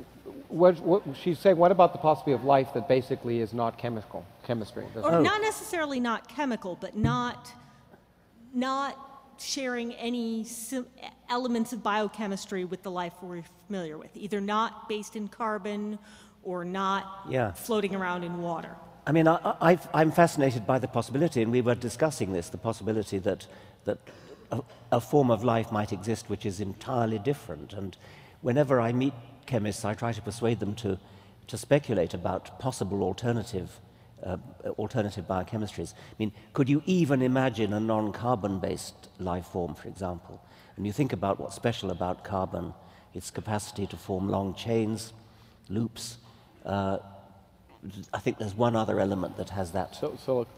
Silicon has that property. Could you imagine a silicon-based life? Well, I certainly can imagine a silicon-based life, but that would be via the medium of our carbon-based life. And I could imagine some distant future in which a hole like this might be full of silicon life forms who look back and speculate about some far distant dawn age in the distant past when there was some sort of squishy carbon-based life form which gave rise to us, and the problem of the origin of life might be solved when they realized that life hadn't always been silicon-based. It's true. In fact, that may be the next phase of evolution. Certainly, I've said it, and I believe it, that machine-based intelligence will not only happen, but once it does, it'll easily be able to outbeat biology, and biology will have to accommodate it if it wants to survive in one way or another. But let me also say that it's an example of what I think you can imagine lots of possibilities, but I think Richard put it when he talked about finding the lost keys under the lamppost. There are lots of possibilities, but since we don't know if any life can exist out there, the simplest thing is we know certain kinds of life do exist. We're an example. And so we search for that elsewhere. But there are people, and Paul Davies, one of my colleagues here, is actually trying to think of ways to look for example, could there be other life forms on Earth that we would have missed because all of our assays would be for carbon-based life? And it's hard to think of possibilities, but people are at least thinking about them. It's a long shot. It's a lot easier to look for what you know exists than what might. But it's certainly, the key point is if we don't find life of the type we know, that doesn't mean it doesn't exist. And another example, Chris McKay, who is also affiliated with us and was on a stage with you and I recently, an astrobiologist, has pointed out that a number of the early experiments performed on the first mission to Mars to look for life, in fact, we now understand could have killed a variety of kinds of life before it did. And so the new experiments are being redefined. So the lack of evidence for life on Mars that was found in those first missions could simply be that they didn't understand life well enough and they actually killed the life they were looking for.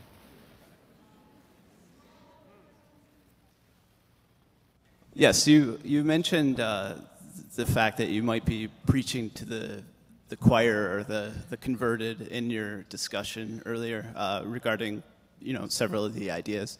Do you find often that you are preaching to the choir or the converted, or do you think this setting is appropriate for disseminating these ideas further down into society, or are we just stagnating with them being discussed among the intelligentsia, or is there a more appropriate way?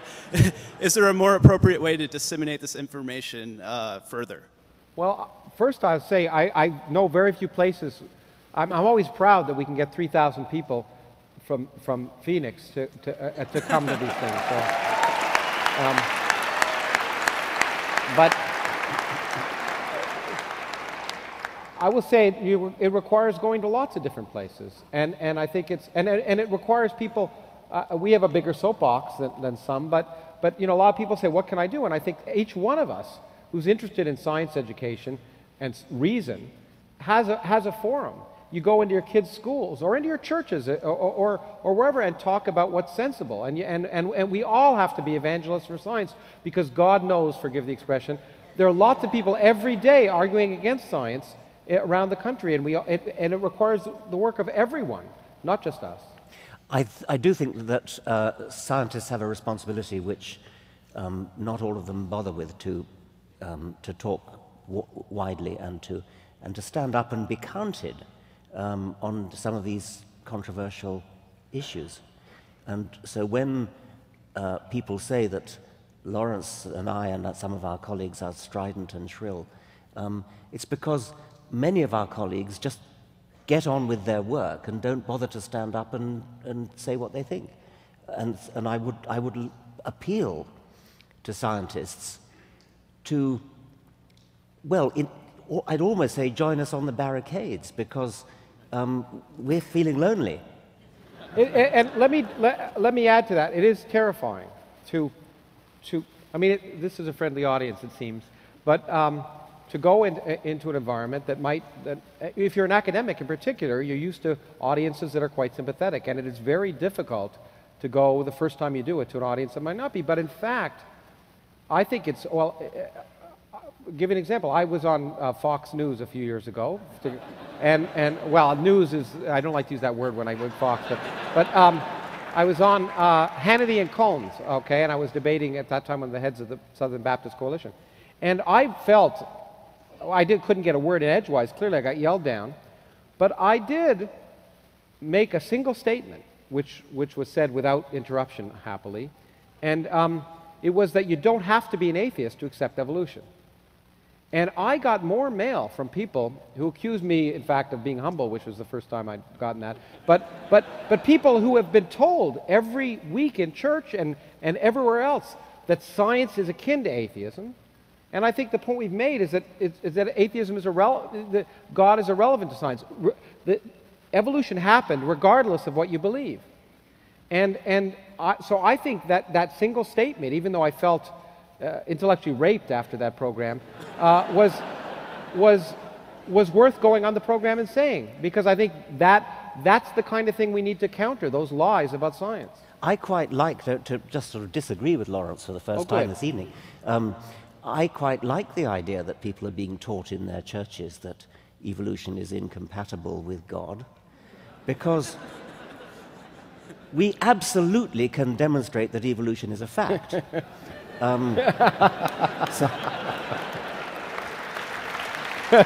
point. Good point. I'll take that one. That's good. Yes. Personally, I just want to say that if as many people watch the Super Bowl, watch this, we'd have a better society. So.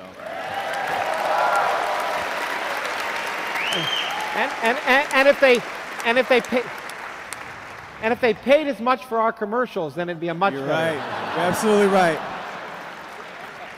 My name is Ben Fama Jr. I'm a student documentary filmmaker. I'm making a film called A Virus Called Fear. And briefly, I was wondering if you can give me an input on how we went from having rational fear to like not get eaten by tigers and bears, and how we came to irrational fears like politics and religion.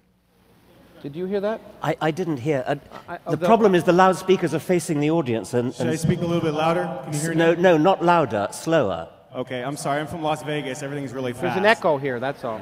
I was wondering if briefly you can talk about fear and how it was a biological safety net for us to not get eaten by tigers, and how you feel that it evolved to irrational fears like politics and religion. Okay, that's a very interesting thought. Certainly, fear would be a very valuable biological mechanism, because our ancestors would have lived perilous lives. They'd have been frightened of predators, lions, saber-tooths, no, probably not saber-tooths, and leopards.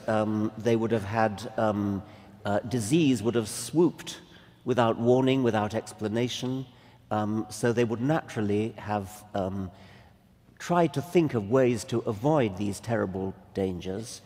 In the case of disease, which before modern science was completely unpredictable, unknowable, one would naturally fall into superstitious habits. I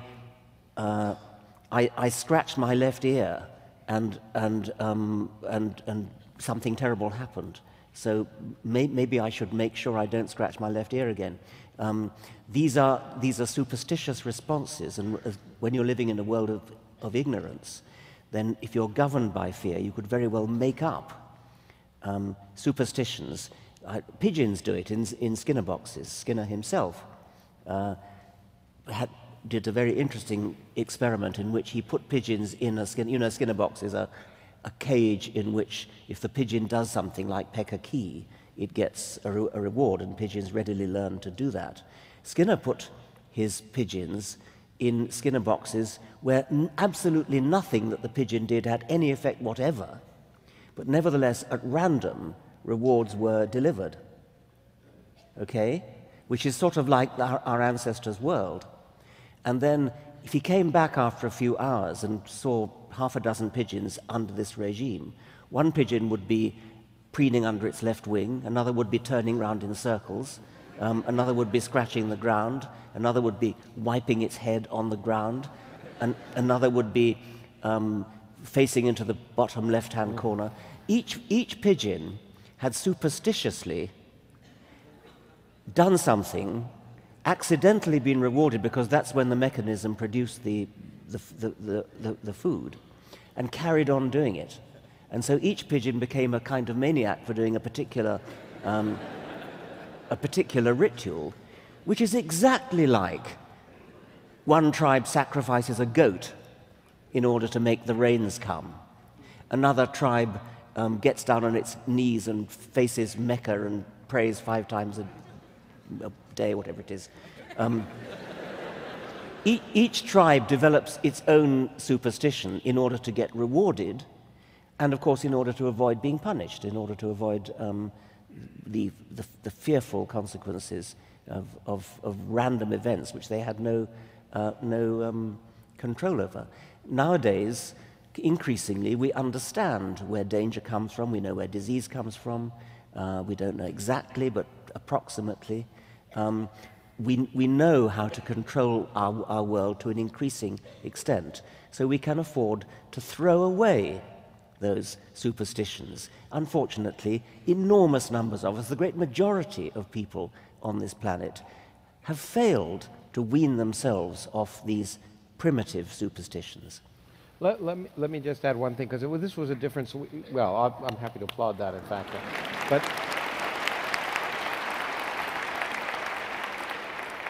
because this is, I remember from an earlier discussion, we disagreed a little bit about this, but because Richard lives in Oxford, and I have to remind him that people are irrational as well as rational, that I think irrationality is a central part of being human. We need it. Each of us, every day, has to believe 10 impossible things before breakfast. To get up, you have to believe you love your wife, or you like your job, or whatever it is, and it's, you know, and you're lying to yourself half the time, but we need it to get through life, and I think it's just, I do think there is probably an evolutionary basis of that at some level, to face with a universe that doesn't care about your existence. You often have to invent realities just to motivate yourself to go on living. Robert Trivers, the distinguished evolutionary biologist, has just produced a book on self-deception and the evolutionary benefits of self-deception. I can't remember the title because it's one of those many books where the title is different in Britain and America, which is a scandal, by the way. That should never be allowed. I have actually, on occasion, bought the same book twice.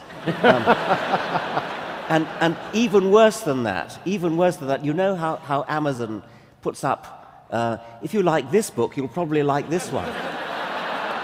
But Richard, yeah. If you're an author, that's a very good thing. Well, okay, that's a good thing. Anyway, Robert Trivers wrote this book on self-deception, where he makes the point that actually it is an evolutionary advantage to be optimistic and to believe that you're more intelligent than you really are, better looking than you really are, etc. Yeah.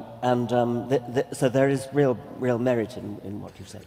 Let's move on. I guess it's this side, right? Okay. I mean, this is a follow-up to the earlier point, and it's really where I left off with the God delusion, and you talk about the origins of religion and how we have amazing creativity and we're able to imagine things that are logically possible but not proven, and the point that people do need to believe things that they don't have direct evidence for, and that have, I mean, basically. Okay, so what's the question? My question is this. It's a biological question and it's a practical question. If 90% of the people on the planet are turning to religion to get through their lives, how do we, because for me it was easy. Once I watched an episode of Cosmos or read a few lines of Mr. Dawkins, book, it was obvious. I didn't have any more questions, but I have a lot of time to spend on this. I'm relatively wealthy compared to most people on the planet. How do we practically get people whose lives are miserable, who are struggling to survive, and who are clinging to life so perilously, to be able to come to a level where they have an understanding, at least basic understanding, of the world we do live in, such that they can make their own decision and don't have to be victims of religion and just slaves to well, that thank you. easy reality. Thank you very much. Easy story. And by the way, that was absolutely crystal clear, so I don't know whether the engineers have tweaked something and got that right, but I could hear every word of that. It's funny you should mention 90%. I mean, it's approximately true that in this country, in the United States, 90% of the population does believe in God. If you look, however, at the members of the National Academy of Sciences, who are the elite scientists, or indeed if you look at the equivalent in Britain, or the British Commonwealth, it would be Britain, Australia, New Zealand, Canada, about 90% of the members of the Royal Society are atheist. So it's an exact mirror image of the population at large. Now, your question is, how do we take people who are unfortunate, who are poor, who are suffering, who don't have the advantages that some of us have, how do you wean people off the crutch of religion? Note that it's completely illogical to say that because something is comforting and reassuring and consoling, that makes it true. It's an astonishing fact that people will, many people will say, oh, I believe so-and-so because it would be intolerable if it were not so. I believe so-and-so, I believe in God because I couldn't bear, rather like you said about wanting to live in a universe that has a God in it. But if he showed up, I'd believe in him. Yeah, okay. Sure. People will say, you sometimes hear people say, well, I tried Christianity. That didn't seem quite right to me. I didn't feel right with Christianity, so I tried Buddhism and I tried Hinduism. Who cares what you feel like? Who cares what feels good? Who cares what makes you feel comforted? Who cares what helps you sleep at nights? What matters is what's true. Okay, let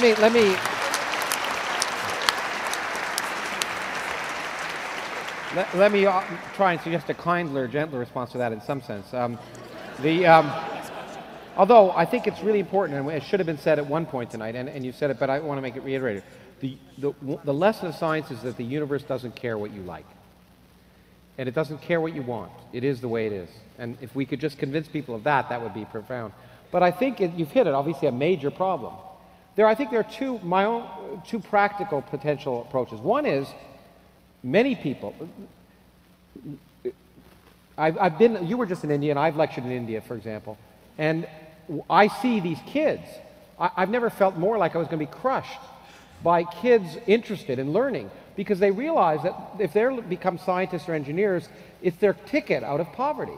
It's their ticket to improve the quality of life in their country. And so if we can educate people to learn to the point that science can provide a way out of poverty, then I think in the long run we're going to head in the direction away from superstition.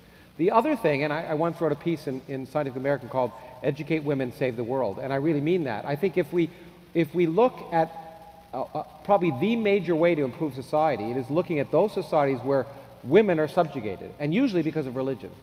And if we can educate women, we'll find, first of all, the birth rate will go down, and secondly, that they'll do a much better job of ensuring that their children are educated and improve their quality of life.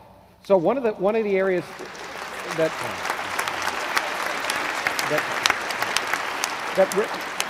okay, yeah, we don't have much time. I appreciate the applause, but we've talked about this. That one of the areas that I actually think atheists, quote unquote, could, and we're talking about ways of doing this right now, could make an effort is to work against the subjugation of women and which is largely due to religion. That is so important.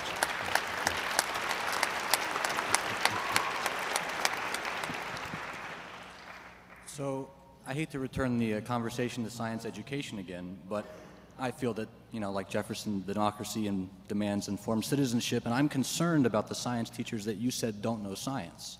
I'm worried that our university model is not one that rewards professors that are communicators. Can you address that? And shouldn't the incentives for people who are knowledgeable in science and engineering and mathematics, who can also communicate, shouldn't those incentives be huge? And why aren't they? Well, yeah, I'll start. Well, I mean, since I like to communicate, I think the incentives would be gigantic. But I think, look, universities and research universities are for two things, and they're for the creation of knowledge and the dissemination of knowledge. And both of those things have to be rewarded. And that means dissemination of knowledge in a wide variety of ways, not just communicating, but also going and creating companies to produce technologies that improve society. And you see a lot of professors who have in the past been penalized by, in fact, taking their ideas and commercializing them.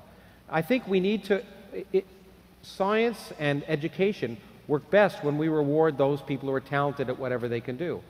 And young people come up to me and say, look, I want to do what you're doing in terms of communication. How can I do it? And I generally tell them, frankly, that if they're scientists, and these are young scientists, that the best thing they can do if they're talented at science is do science.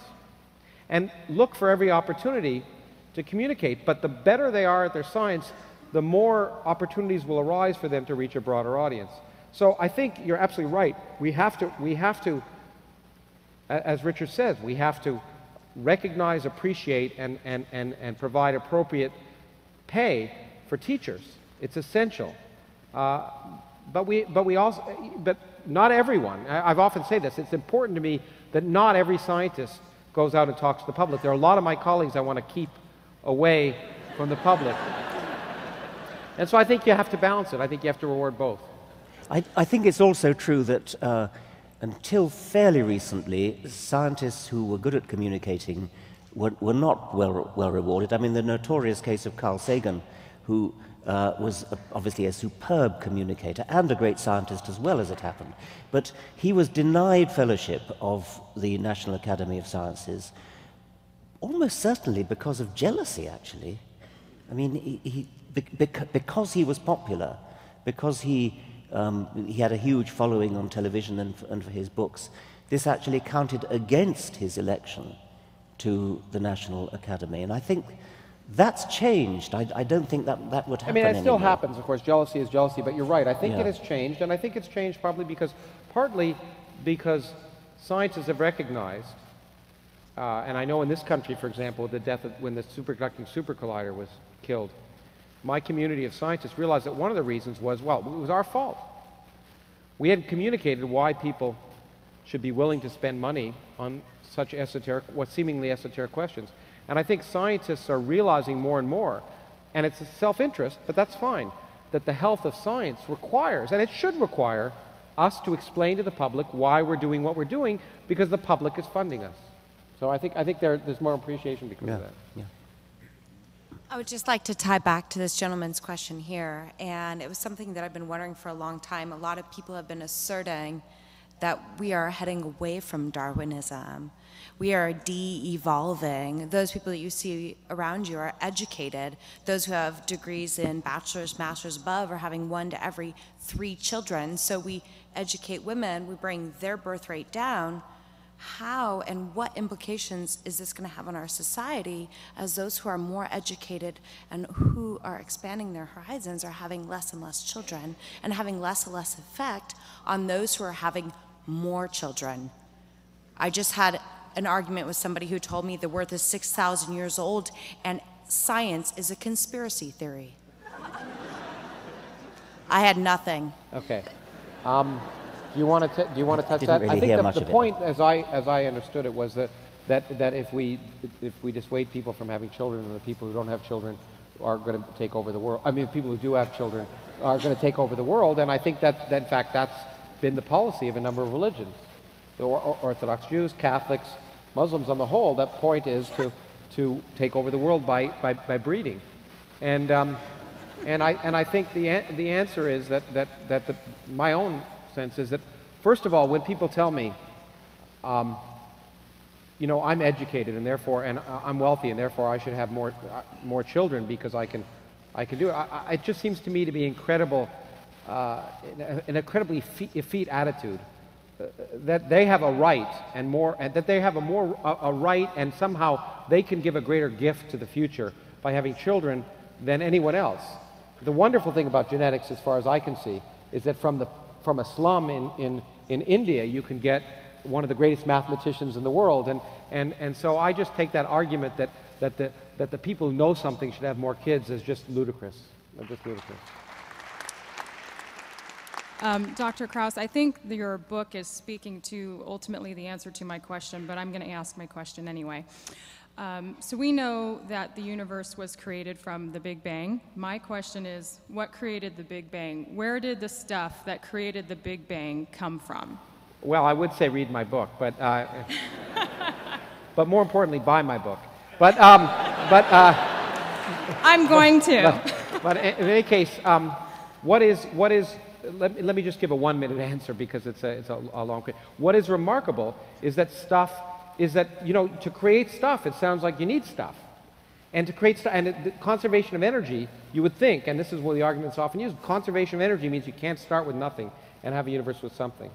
But what is amazing is when you add gravity into the mix, a miracle occurs, but a natural miracle. That gravity allows negative energy as well as positive energy configurations. And you can create, for example, 2 particles out of nothing. Now they have energy because of their rest mass.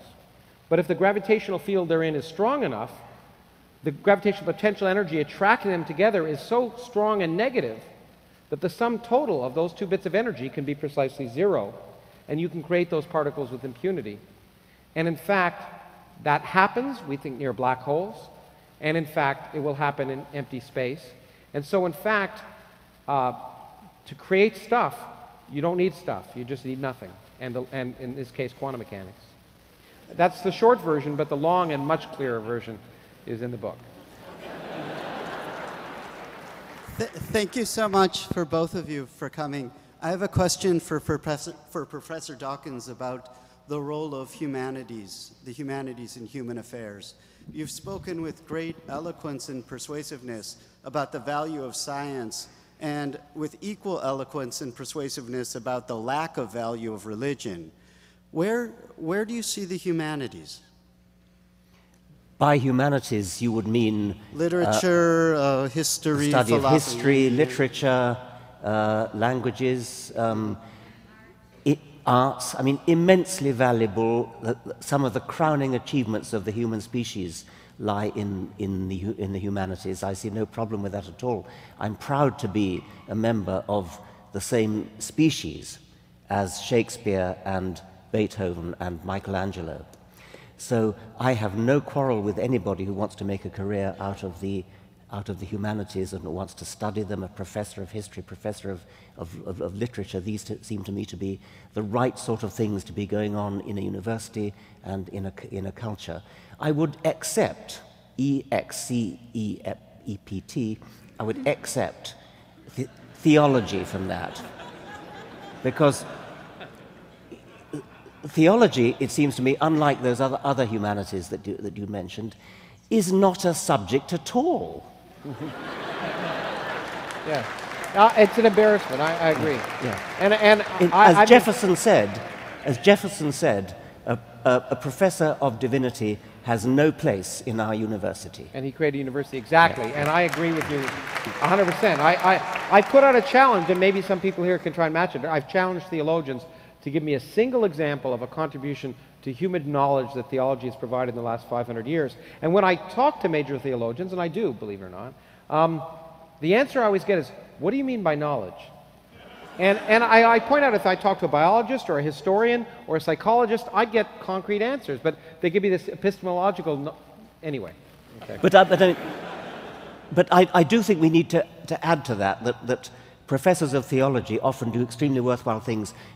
Biblical history, biblical literary criticism, archaeology of Palestine. These are all thoroughly reputable and good things.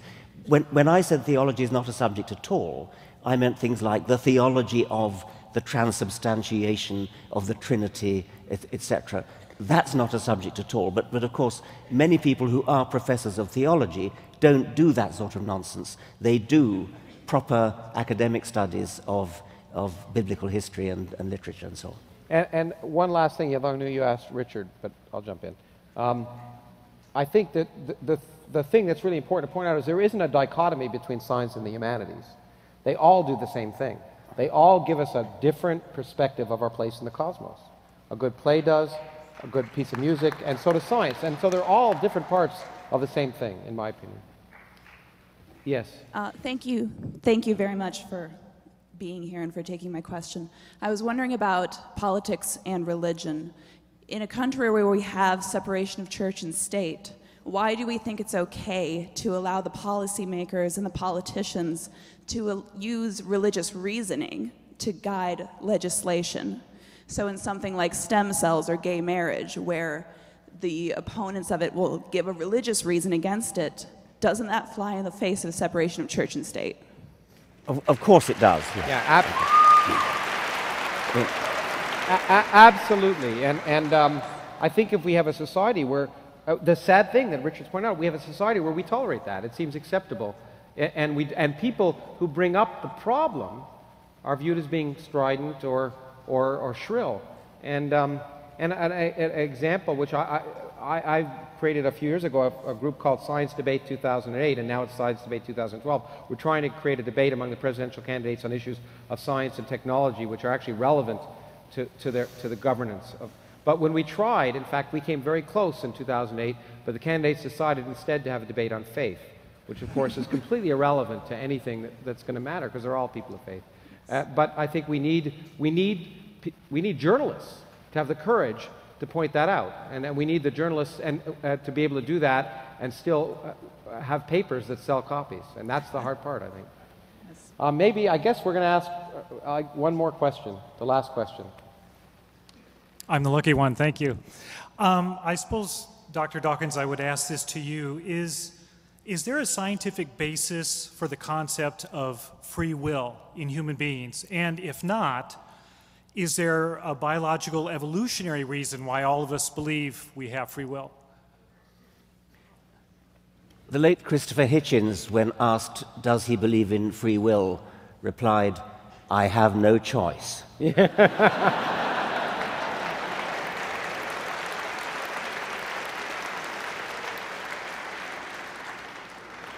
It's a question that I dread, actually, because I don't have a very well thought out view about it. I think that, I have a materialist view of the world. I think that, that things are determined in a rational way by antecedent events.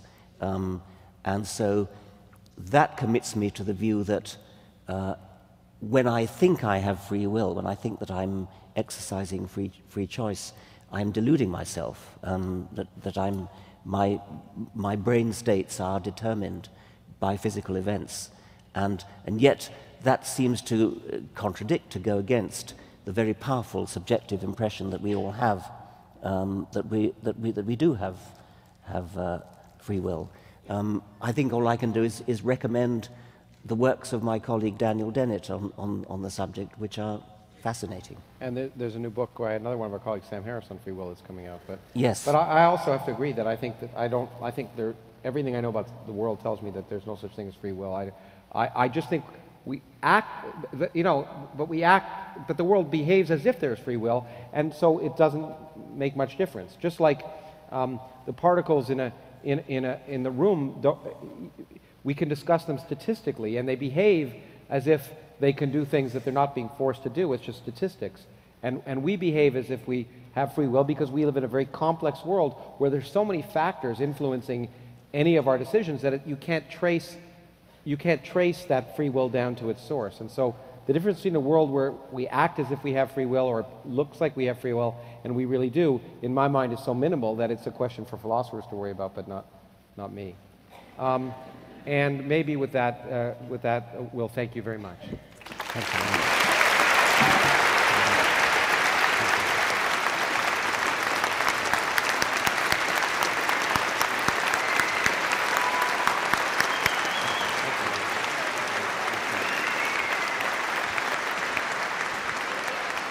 Thank you.